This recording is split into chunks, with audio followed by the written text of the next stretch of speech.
Hello Reds fan, in this video you'll stay informed about the latest Liverpool news. But first, leave your like and subscribe to our channel right now, so you don't miss any updates about Liverpool FC. Alright Liverpool fan, when Alexander Isak signed for Liverpool from Newcastle right at the end of the transfer window, you just know he had this fixture circled in red. Facing his old club at Anfield was always going to mean something extra to him, especially after how things ended over the summer. He would have been itching to get one over them in front of the Kop. Unfortunately, that reunion is going to have to wait. Arne Slot confirmed on Friday that Isak is still recovering from his broken leg and has only just ditched the protective boot. The plan now is a March return, which fingers crossed lines up nicely with the business end of the Champions League.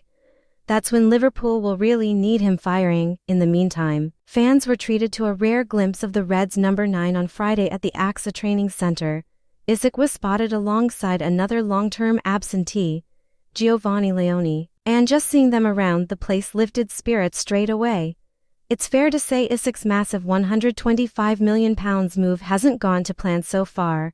Injuries have completely robbed him of any rhythm, and he's barely had a chance to show what he's all about in a red shirt, with Newcastle fans heading to Anfield for the first time since what they see as his big betrayal. They'll no doubt be ready with a bit of stick for him.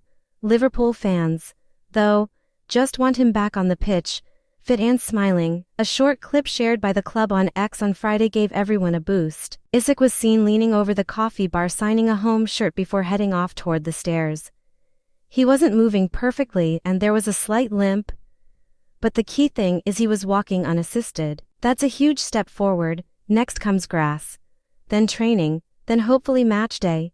It was also good to see Leone back at the training ground. The young defender was chatting with staff and looked in good spirits. He's still some way off a return, and no one's expecting to see him play again this season, but seeing him progressing is a positive sign. Elsewhere in the clip, Curtis Jones popped up looking healthy again after a short illness, and Ibrahima Konate was also featured. Konate is expected to be involved against Newcastle despite the heartbreaking loss of his father last week, and he'll have the full backing of everyone at the club. It's been a tough season full of setbacks and bad luck, but moments like this remind you that brighter days are coming at Anfield. So Reds, after all the madness of the summer, this January transfer window has felt like a massive letdown for Liverpool fans. Coming into the new year, everyone could see the holes in the squad, and most of us were hoping the club would finally sort a few of them out. Instead, it's been a whole lot of waiting around and not much else. To make matters worse, another headache popped up on Wednesday night when Jeremy Frimpong was forced off early against Karabag.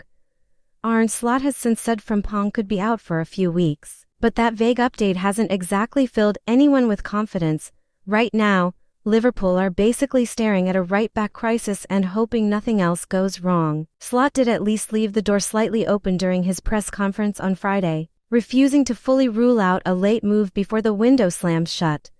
Fabrizio Romano has echoed that idea too, saying Liverpool could act if the right opportunity presents itself. That's given fans a tiny bit of hope. Even if no clear target has been named just yet, one name that's definitely worth keeping an eye on is Denzel Dumfries at Inter Milan. He's been one of the top right-backs in Europe for years now, even if he's been sidelined with injury since November. Reports out of Italy suggest he could be back in action in February, which actually lines up pretty nicely with Liverpool's needs. Things get even more interesting when you look at what's happening behind the scenes at Inter. Romano revealed that Brooke Norton-Cuffy has been in talks with the Italian club, and journalist Marco Barzaghi added that this only really makes sense if Dumfries is on his way out. There's been talk of a big late offer coming in for Dumfries, and if that happens, Liverpool could be watching very closely. Some fans might be put off by the fact Dumfries hasn't played in over 2 months. But this wouldn't just be a short-term fix. Liverpool are clearly thinking ahead at right back. Dumfries turns 30 in April, but he's still got plenty in the tank and could easily cover the short and medium term. Conor Bradley's injury record shows he can't be relied on week in, week out, and while Frimpong has loads of quality, he looks far more dangerous going forward. With Mohamed Salah's future still up in the air, Frimpong could even end up higher up the pitch. That's why another proper right back makes sense regardless. Dumfries, with a contract running to 2027, would be experienced, affordable, and ready-made. He already knows plenty of the Dutch lads at the club too, especially Cody Gakpo, which would help him settle quickly. The more you think about it, the more this move just seems to add up. Definitely one to watch. Listen up, Liverpool fan. Liverpool have been linked with Adam Horton for a while now, and it's a rumor that keeps doing the rounds whenever midfield comes up.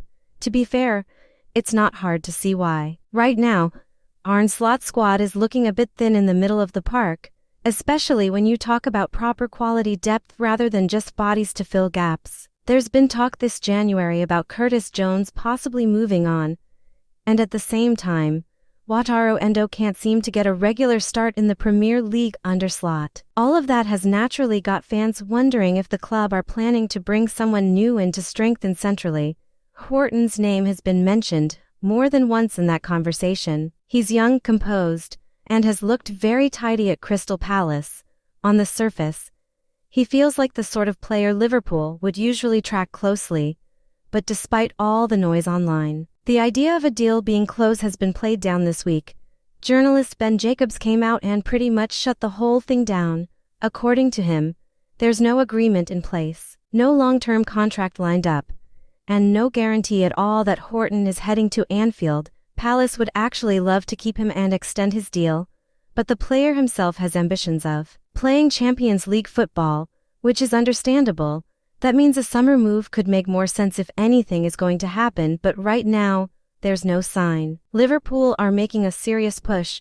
Jacobs also threw another name into the mix, Aston Villa's Morgan Rogers, which caught a few people by surprise. Rogers has been flying at Villa and has turned into one of their standout players. Because of that, Villa reportedly value him at around £100 million, which already tells you how difficult any deal would be, and even putting the price aside, he doesn't really solve Liverpool's biggest problem. Yes, Rogers is a quality footballer, but he's far more effective as a number 10 or coming in from the left.